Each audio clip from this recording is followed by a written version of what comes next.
Just quickly before you start listening, if you find this episode helpful, please share it with at least one person or leave a review. All of the podcast growth has come from you listeners doing exactly that. So thank you, thank you.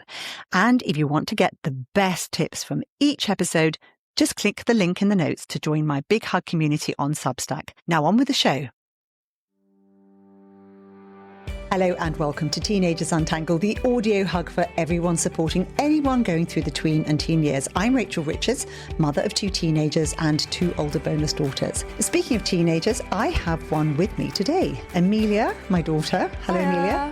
Is studying hard for her A-level progression exams. In the UK, those are the ones that are used by universities to decide whether to offer a place or not. So no pressure.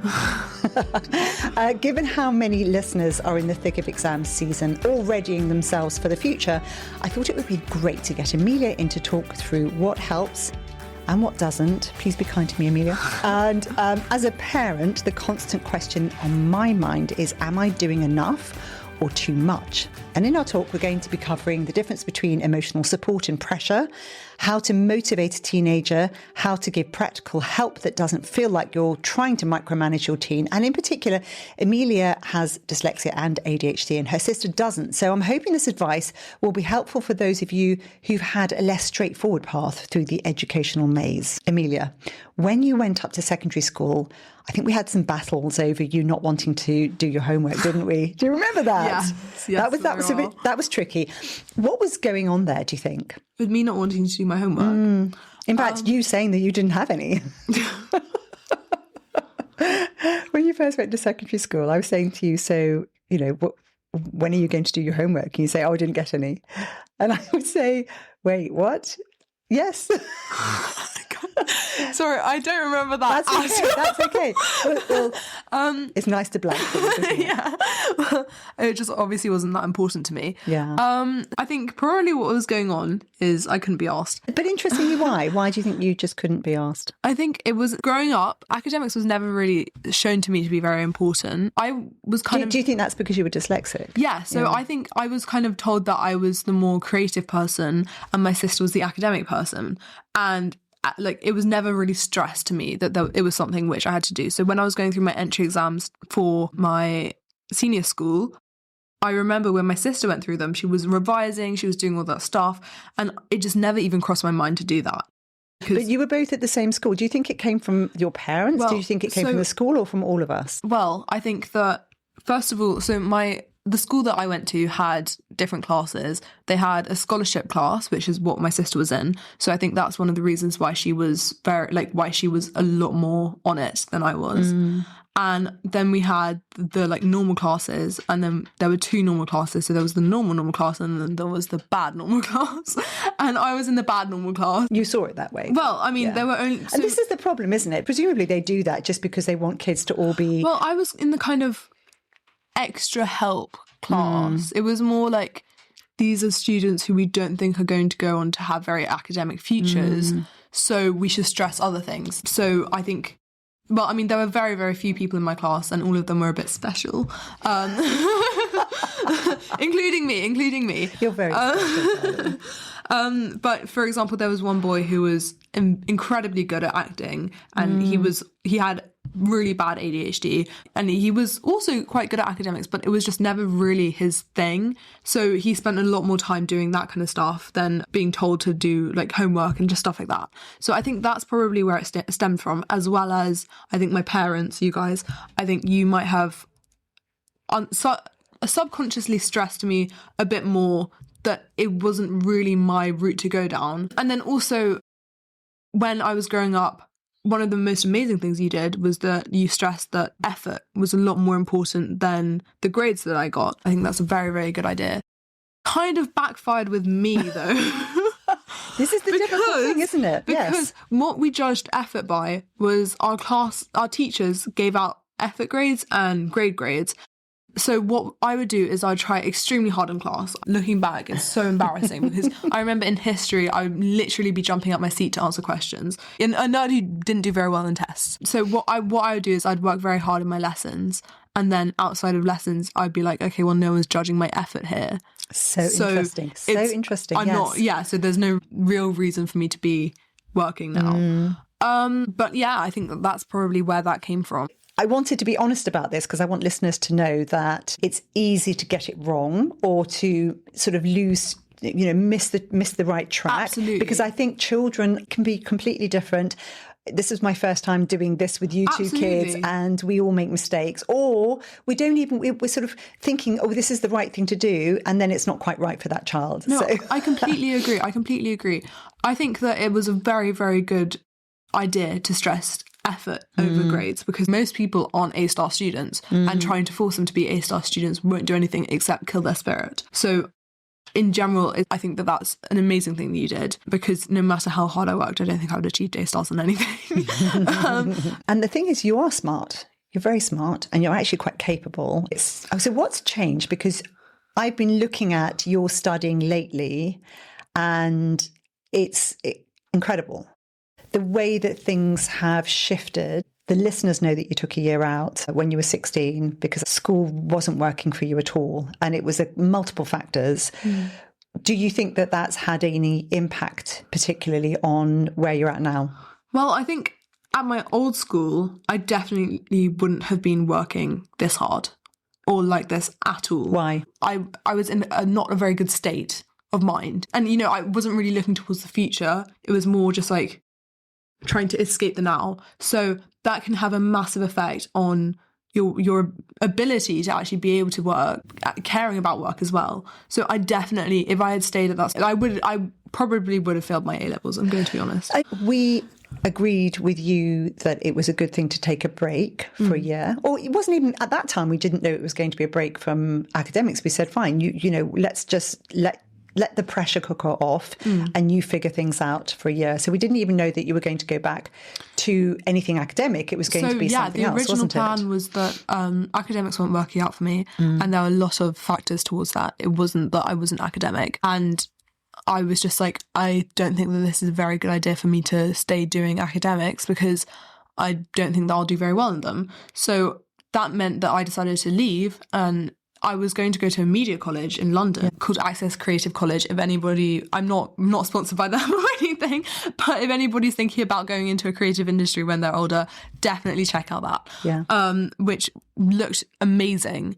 And I was like, okay, well, this is perfect. And I was also looking at internships and apprenticeships that you can go into when you're 16. And my friend, who's just left college recently, she's now got an apprenticeship at a nursery, which was absolutely the right decision for her because academics weren't working out for her either. Yeah.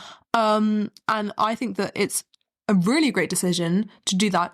If your kids want to take a year out, definitely do that. And they hard bake it into the education system in Ireland. That is normal that they give kids a year out at that age. Yes. Isn't that incredible? That's amazing. Yeah. How amazing is that? Because actually, I think that's smart. But anyway, let's go back to you.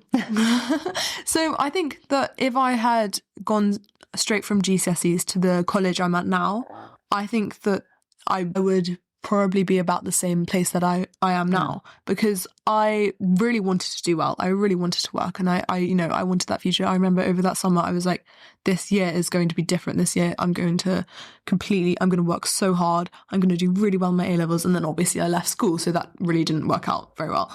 But I wanted to do all that stuff. I just didn't have the resources to be able to actually put that into action. And I think we need to really pause there. You actually wanted to do well. And I think this is one of the most important messages that all the experts try to get across, is that I think parents think, oh, they're not motivated, they're not doing anything, I need to push them, they don't want to do anything. And actually, I think all kids want to do well. All kids want to do well, absolutely. But there's something going wrong there. If your kid isn't working, I can promise you it's not because they don't care. There's always other stuff happening. So maybe instead of trying to investigate what's going on academically and trying to push them to do well in their academics, you should take a step back and try and delve a little bit deeper into what's happening behind the scenes. I love that, yeah. Because there is always something going on there. Yeah. And maybe they should do what I did and take a year out and then try and, regroup. And then try again. Yeah, and because it's been formative. And it's interesting. So coming back to what's happening now in terms of studying and doing your homework, I think there are key things that parents can do wrong.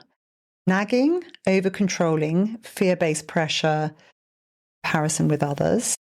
Yeah. What are your thoughts about those? So, starting off with nagging. Nagging, do not nag your child. Do not nag them at all. Give them reasons why they should want to work well. And when I say that, I don't mean reasons like money and stuff like that, because that, like, money is a nice idea. It would be great to have money when if you get an A in your A levels, but that is not enough to carry you through A levels. Like, what? Let's say you get £200. It's an insane amount for an A level, but you get £200 if you get an A in your A levels. That's not going to carry you through all the work. 2 years of working to an A standard. That's not going to work. So when I say motivate them, I mean give them reasons to why they should want to work outside of, like, in the real world. So, like, find their why. Yes, exactly. So let's say your child, whatever subjects your child has chosen for A levels, or if they haven't chosen a subject and they're thinking about them, think about why they've chosen that subject. Think about what they want to achieve out of their A levels, and then give them reasons to work towards that. So, for example, with me, I'd really love to go to uni. I'm pretty motivated, at least at the moment, for that. The way that you can motivate me to want to work harder for that is by taking me around unis, showing me how amazing university life could be, showing me what can happen after uni and how amazing life could be. Also, this could be quite controversial, but showing me what could happen if it doesn't work out. I think that's not controversial. I think that's brilliant. Explain. And not in a fear-based way, like not in your life is going to be completely ruined. More just like, okay, so let's just go through what do you think your steps will be after if you do badly, whatever the grade your child is working at. Yes. Like, what do you think you would do if you got this in your A levels? When they talk you through it, that, first of all, that might change your mind, because you might think, oh yeah, they have a really good plan. They've thought this out. The A levels aren't going to work out for them, but what they've come up with for after A levels is a really good idea. So I'm going to step back and let them do their own thing. Or you can look at that and be like, okay, so they don't have a plan. I can fill in the gaps. Yes, I can give them the information. Because I think the one thing we parents have that our kids don't have is the depth of understanding of how life can pan out. We don't know. No one knows for sure, but we can give information and we can help them see over the hill. So rather than try and push them and direct them, what we can do is say, what do you want? What are you expecting? What does this look like? And then help them see what that might look like in a positive way, as well as if they don't really have a plan, saying that actually without these options, here's what life might pan out like, and actually showing, like, let's say you leave now with no A levels or with no academics. So what kind of jobs could you get? And giving you an option. And I think your working really helped, didn't it? Because you've been working in the year out and you're still working now. And what did that do for you? I've been able to see how people's lives have turned out and how my life could turn out if I didn't do as well as I would want to. Yeah. There are some incredibly smart people at my job at the moment. There are some incredibly talented people who are working with me and they are amazing at it, but it's not for me. It's not something that I would want to do with the rest of my life. And they love it, but it's just not something which I would, exactly. like and to I think have that's, to do. And you could not have imagined that had you not been out at work. Exactly. And you get to meet people from different backgrounds and you get to think, actually, this looked really interesting to me, but now I can see it would bore me. Or this, actually, I've seen this person doing this, then they might inspire you. So I do think having some connection with the workplace can be really incredibly helpful, can't it? Even if you're just volunteering. Also, so one of the amazing things that my college does, I go to this incredible state college near where we live, and what they do is they make every student complete work experience in the field which they would like to go to. My work experience was amazing because I ended up going to a hospital and I got to see patients and I got to see how people actually worked in the environment which I'd like to end up in, and I was just dumbfounded, and that spurred me on even more to want to do well in my studies. Interesting. Because the three things which I remember is not fear as in if you do badly this will happen to you or I will do this to you. Fear as in what do you think that your life could turn out to be like if these grades happen? And when you're talking to your child about this, don't do it in an accusatory way. Don't do it in an aggressive way. Do it in a questioning way. Yes. Yes. You want to actually find out what they would like their and life help to them turn own out. it. Help them see it. Yeah. Exactly. The second thing is motivation for what they would like to achieve in their life. So, taking me around unis, me going to get that work experience in the hospital, those were all incredible things, and those were very, very motivating. And then maybe we could talk a bit about control, because I was having lunch chatting with some other mums the other day, and one of them mentioned this new AI app where you can see exactly what your kids are, all their homework assignments are, and you can check all their grades and you can sort of coordinate it all. And I could feel myself getting really stressed listening to this. And I know that this is something a lot of parents feel that they want to have. My question to you is, to what extent do you think parents should be really overseeing the homework and controlling what they do when they do it, checking up on whether they're doing their work? Well, I think it depends on which way they're doing it. So, for example, I've just had Easter break and I had a bunch of homework assignments. I have done every single one of them, but I've completely forgotten to upload them. And I have got emails that have been sent, because at my school we don't get detentions and stuff, we get record systems. So I've got 2 records for not doing my homework. If you saw that, you might immediately think, oh my God, my child is just completely neglecting her studies, all this stuff. But I have 100% done it. So, but this is a really, really important point, because when I interviewed the man about ADHD, he did actually say one of the things we can do as parents is just, I think, navigating school portals, managing homework. So in other words, not trying to sit over you and make sure you do it, but making sure that it's been uploaded when it needs to be uploaded. That sort of stuff we could be doing more of. Do you think I should be checking in on you and saying, hey, did you manage to upload your homework at the end of the day? Just as a reminder. Well, I think that could get very annoying very quickly. This is the problem, isn't it? Because you really push back very hard whenever I try and move in. And I think each child has to be, related to individually, don't they? So in other words, I think it can really help for a parent to say, would you like me to do this? Yeah, absolutely. And I think just helping your child be more structured. And about control, I think it really depends on what type of control. You cannot get angry at the grades your child has got. You can't get angry at them not doing their homework. That sounds very bad of me to say, but your relationship will not be good if your child is living in fear of you. Yeah. I can promise you that. But presumably the penalty will come from the school anyway. Exactly. So it's really, this sounds weird for me to say as well, but it's not your job to be checking up on them 24/7. I would say check in with them every now and then to make sure that stuff is happening. It can be really interesting to see how your child is doing. Right. Do it from a position of interest in how they're getting on and what their interest. Okay. And if your child isn't doing their homework, maybe instead of your first thought being they just don't care about their studies, it should always be, what is going on here? It's never a simple answer. There's always stuff going on under the surface. I cannot stress this enough.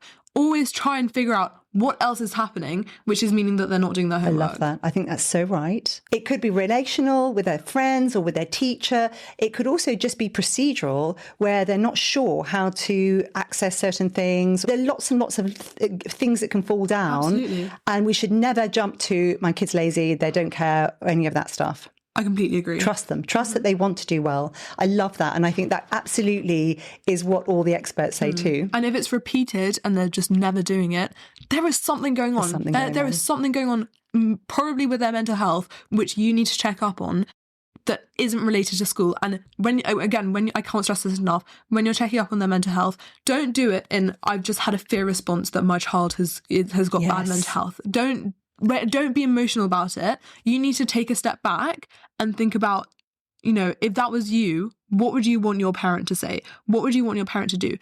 They just if you're just interested in your child's life, just ask questions. Yeah. Try and figure out what's going on in a way that's not accusatory or stressed out or, mean. Don't make your child think that, there's going to be consequences for them telling you stuff like this. And also, don't make your child think that you will get upset over them having bad 100%. They shouldn't have to manage your emotions, because the problem is we can overreact, we can panic, and that will just load on the pressure. So we need to stay calm, don't we? We need to have these conversations where we have managed to calm ourselves first, and that we can think, okay, if I'm going to go and scream or get upset, I'm going to do it somewhere else. And again, everybody gets this stuff wrong. If you have done that, don't feel bad about that. My mum has done that countless times, and it's never really had a negative effect, to be honest. It's been a bit like, oh, what's going on here? Like, I've done something wrong and I feel really bad about it. And it's never the best way to approach it, but it's never the end of the world. Yes. So don't beat yourself up over mistakes that have happened. Yeah, and you've been amazing at coming back to me and having conversations with me when I've done things wrong, or when we've had a rupture. You're also brilliant at getting those conversations going. It's never that you've done something wrong. Never look at it like I've done something wrong by saying this thing to my child. You should look at it from a perspective as this is my first time parenting. Yeah. No matter how many children you have, it's always your first time parenting. And I might not be the grade A parent, but nobody is. And there's always a reason that that's happened. Yes, and I think if you come into it in good faith, that you love your child and that you're just trying to do your best, and you are able to have conversations and able to apologise when it goes wrong, I think that relationship can flourish from those, even when we do things that don't work out. I think I'll just hand it over to you, Amelia. You're brilliant at this. What about things like just getting started? I do wonder whether sometimes we can build it up to being something too big, because sometimes these assignments can be feel massive and weighty, and kids can think, I just don't even want to start because it looks too much. I think parents, one of the best things we can do is, I think motivation comes from action. So once you've already started, my yoga teacher used to say, just stand on the mat. Don't worry about how much you're going to do. Don't build it up to I've got to get an A. Get on the mat, get started. Absolutely. So today, for example, I've got exams in 2 days. And they're very stressful exams because they're my progression exams, as my mum's already said. But I was sitting in my bedroom this entire afternoon thinking, oh my God, I have so much to do. And I got nothing done because I was so stressed out over the fact that I had so much to do. So the best way to get somebody to do something when they're in a spiral like that is, so we've got a little room which everybody goes in to do their work.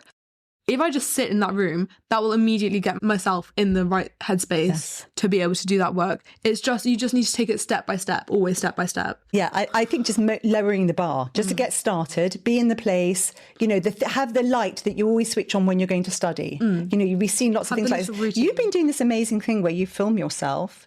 Let's talk about that.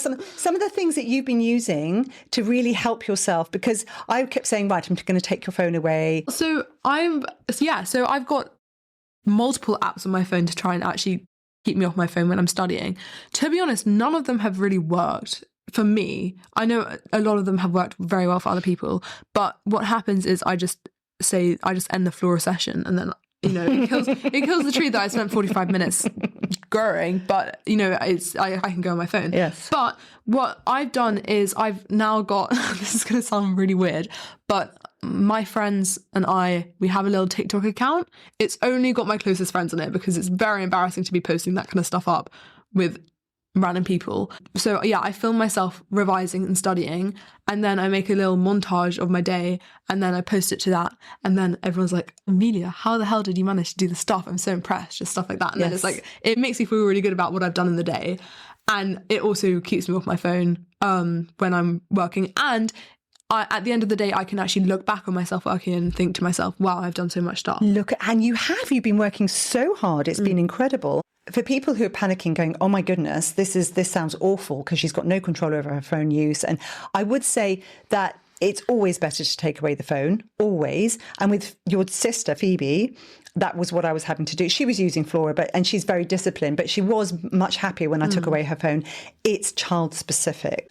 You're older now. I think if you were 13, I'd be taking away your phone. But I think at 13, you shouldn't be working as hard as I'm working. Yeah, no, absolutely. And also, but I think what I want to say is that you're at a stage now where I'm very mindful that you are going to do really well in your exams and go away to university, which means you're then going to have to manage these things on your own. And I think one of the jobs of a parent is to look ahead to the future and think, rather than trying to hyper manage everything, I need to allow you to figure out things, ways to help yourself, right? Yeah. Because, Phoebe's away at university and she doesn't have someone taking her phone away.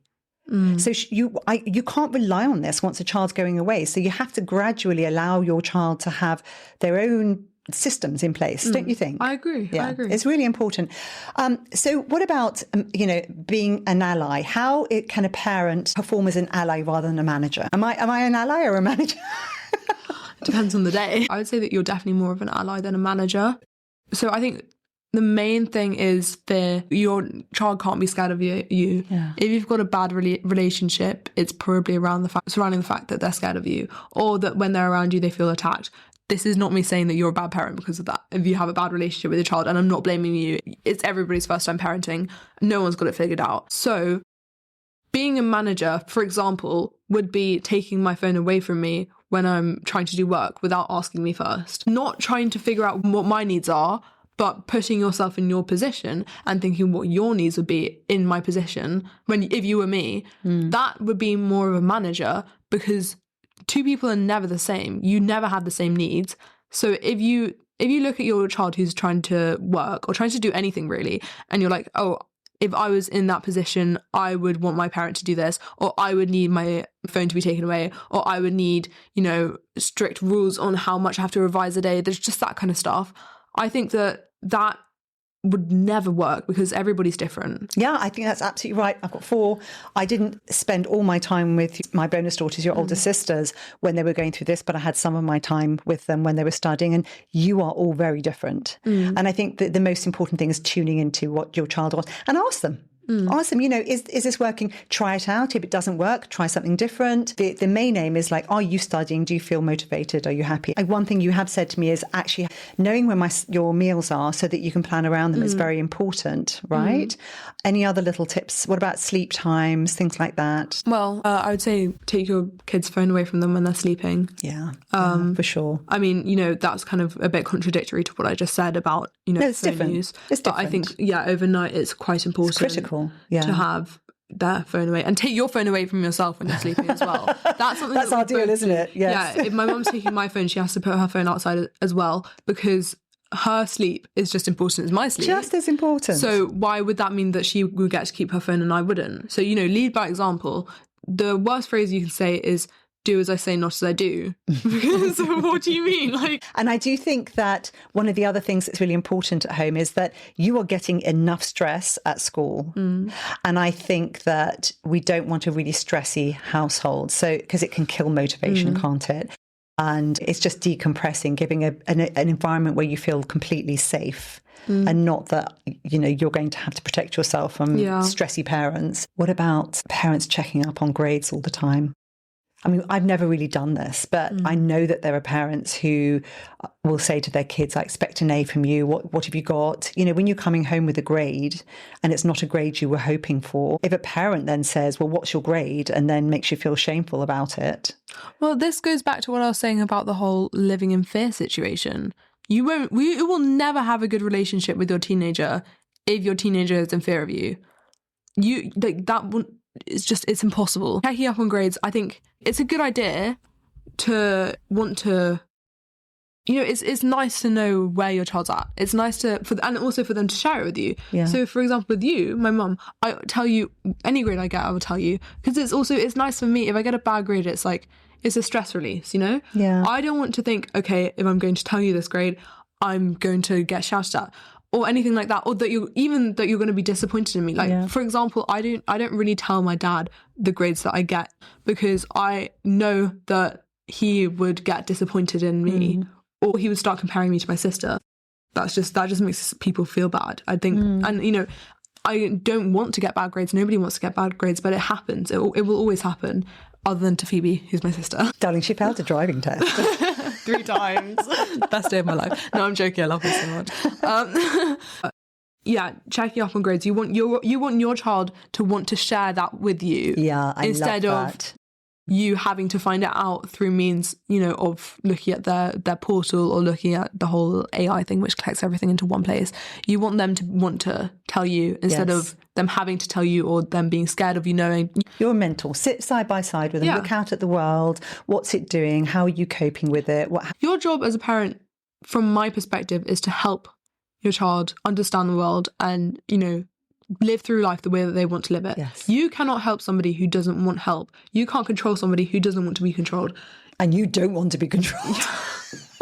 Exactly. Yeah. And, there are a lot of things which have happened in the past, which you see as helping me, but I see as controlling me. And it will never help me. All it will do is make me feel bad. Mm-hmm. And we've got to that understanding. That has taken a very long time. So if you are still in that place where you hold the faith. Yeah, exactly. Hold the faith. And if your child is pushing back at you, fighting you, that maybe stop.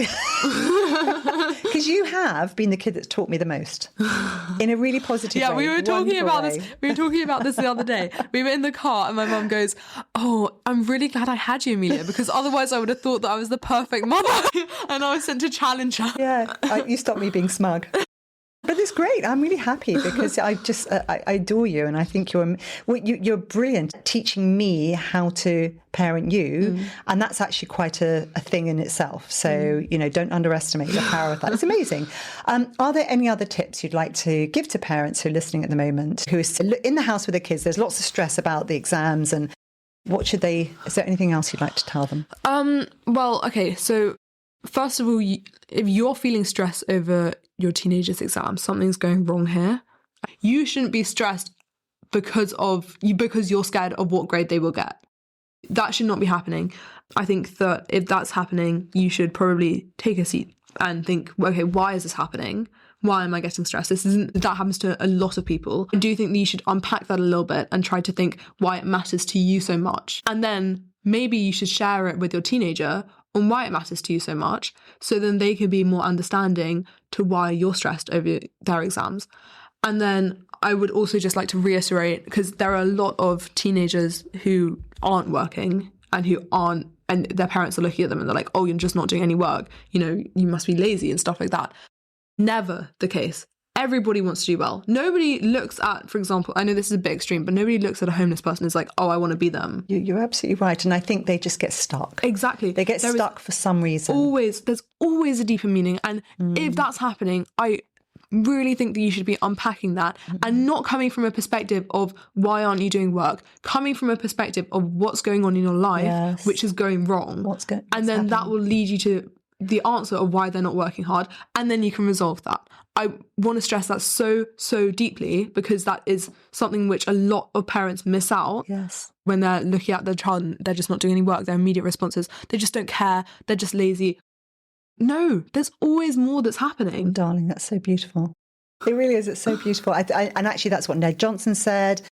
That's what David Jager said. So I think that's the perfect thing to end this conversation on. Amelia, thank you so much for sparing a bit of time this afternoon to have this conversation and to help other parents and other teenagers. If you found this useful, please make sure you send it to at least one other parent right now or another teenager, because I think teenagers might benefit from hearing this too, because it may give them a chance to open up the conversation with their parent if they feel that they haven't had that chance. You can find me on www.teenagersuntangled.com. You can email me at teenagersuntangled@gmail.com. And I'm on Substack, and I do a more extended sort of think pieces. And I also give the top tips from every episode. So if you want a kind of list of the top things, you can find them there. And that's teenagersuntangled.substack.com. That's it for now. Amelia's going to say one more thing. I just wanted to add this in because I think this is very important. If you're listening to this podcast, you are already trying. So don't look at anything that you've done as bad, because it's all a learning curve and it's your first time living too. Nobody gets this all right. Yes. So I just want to stress that again. So that's the difference between shame and guilt. So guilt is where you think, I've done something wrong, I can fix it, this is what I'll do. Shame is where you just carry this weight around with you. You just feel terrible about yourself and it doesn't motivate you to do anything, it just makes you feel terrible. I love that. It's a beautiful sentiment, Amelia, and I totally agree with you. Thank you. That's it for Teenagers Untangled for this week. Bye-bye, Amelia. Bye. A big hug from me. Bye-bye.